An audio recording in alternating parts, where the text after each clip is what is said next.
Hi everyone, and welcome back to Greater Manchester Stories. Our guest this episode is a returning guest, Stephen Hayes. He's a gentleman who wrote the book Rotten to its Core, all about Greater Manchester Police, and he's a former police officer in Greater Manchester himself. So first of all, welcome back to the show, Stephen. Thank you. Thank you. Good to be here.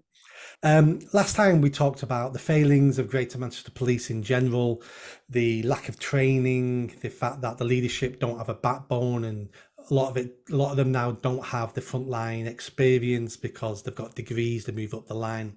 But this time I wanted to talk about something that was quite shocking, and that was a couple of years ago when the chief constable at the time, Ian Hopkins, had to resign. Now, did he resign? Was he fired? What went on there? Pushed. It would have been, well, they would have been sacked, but they don't sack you at that level. Whatever you do, you don't get sacked. You're allowed to resign and the pension, full pension. So it's just a way of life, really. And there's so many resigned senior officers that should have been sacked, some that should have been prosecuted.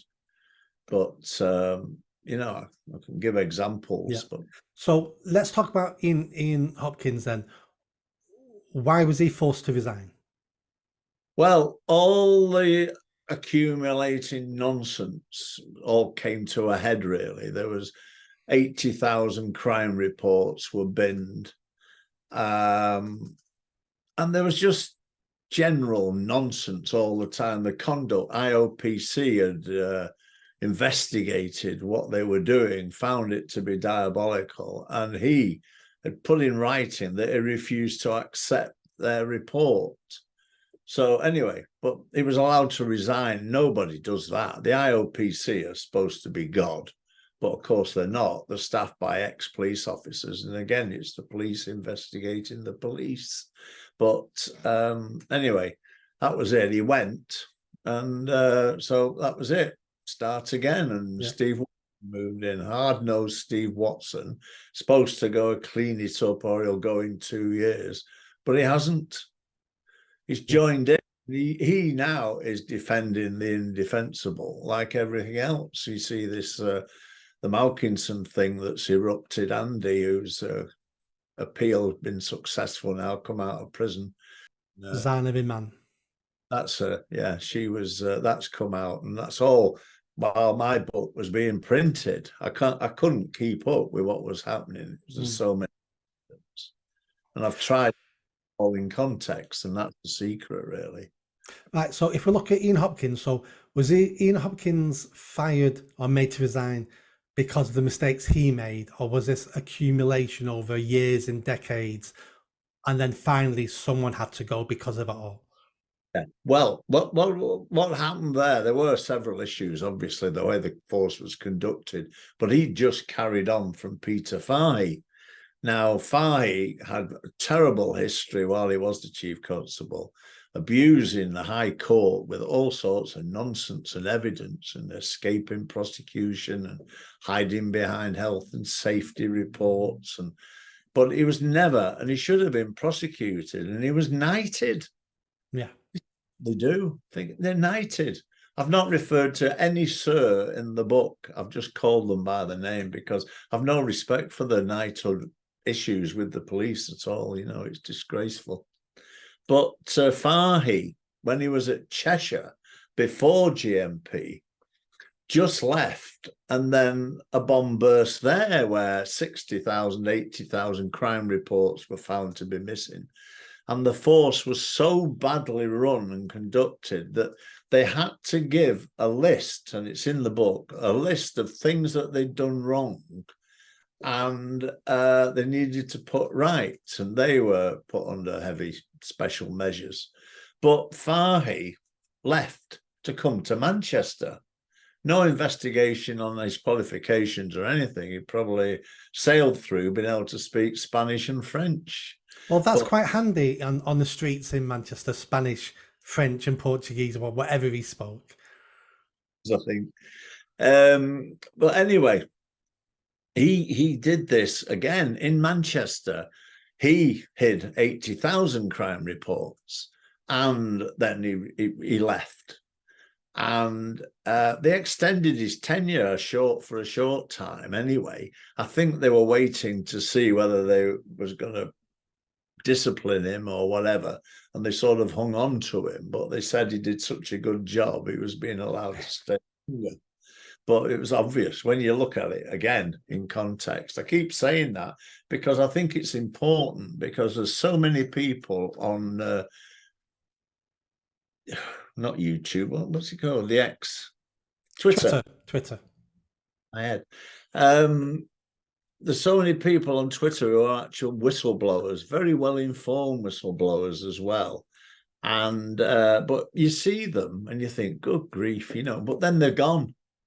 And then it's something else the week after. And nobody remembers all the incidents packaged into one tenure by one chief constable. And Fahy takes the gold cup by miles. Absolutely disgraceful. I mean, he abandoned all the kids in Rusholme that were being groomed by Asian paedophiles. And actually said on Good Morning Television that he was going to sort out is it Jennifer Aguilera or something, problem, but never did. He just said it on television and then never did. Said, I can't remember saying that. Well, he told so many lies, there's no wonder he can't remember it. But anyway, he left then again, Greater Manchester Police, retired, and all hell broke loose again, and Pilling fell for it. Yeah, was it Hopkins? And Hopkins fell for it. So a lot of it wasn't his fault. It was Fahy's, but he inherited it. But he was very good anyway. There's so many things that he just carried on with. That was the trouble. All this culture of corruption and ducking and diving, and they can't get me, I can do anything. It just carried on. You see, they had an assistant chief constable at the time, Mohammed Hussein, who was running Operation Green Jacket. And as it turns out, when you research it, as I did, about 10 other operations on these paedophiles. And he was giving interviews to the Manchester Evening News that would write anything that any policeman said, true or not, but to the Independent, to the Guardian, anybody would write an article. And he was talking about there was 400 suspects and 57 arrests, and everything was going, and they had so many men on this operation. And it was lies, absolute lies. There's 6 men on trial in Rochdale now, I think. So as soon as Watson came in, he seems to have quietly got rid of him, but you can't find that anywhere.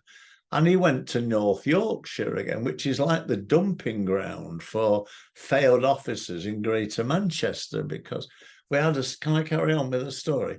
Yeah.